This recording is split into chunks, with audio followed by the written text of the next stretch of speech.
Ako yung tao na papagpanggap, na tipong okay lang yung buhay ko. Pero sa totoo, hirap na hirap ako sa sitwasyon ko.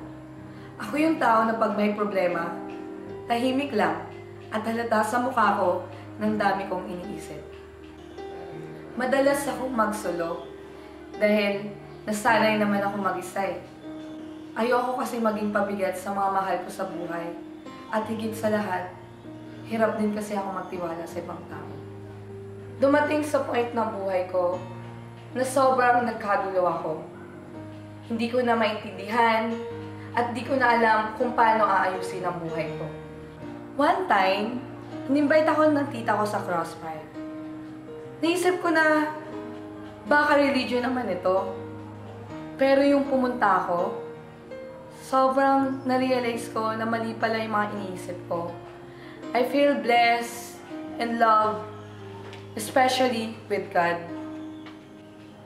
Nalaman ko na may malaking plano siya sa buhay ko. Kaya year 2009, tinanggap ko si Jesus Christ as my Lord and Savior. Maraming nagbago sa akin, especially yung nagkaroon akong cell group leader na nag-guide sa akin. Marami akong natutunan sa buhay niya. At higit sa lahat, pag yung mga moment na di ko na kaya, nandiyan siya palagi para tulungan niya ako. Kung dati, sanay ako mag-isa, na-isolate ko yung sarili ko sa karamihan.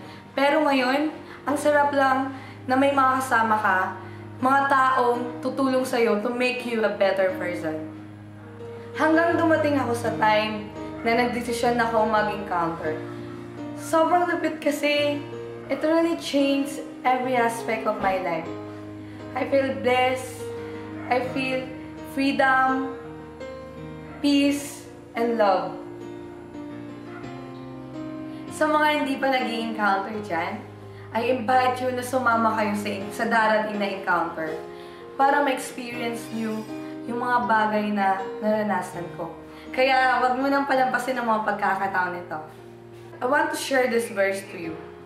Those who trust in themselves are false, but those who walk in wisdom are kept safe.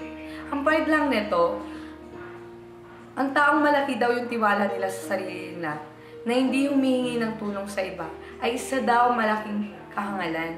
Kaya kung ako sa'yo, find your life committed and self-church.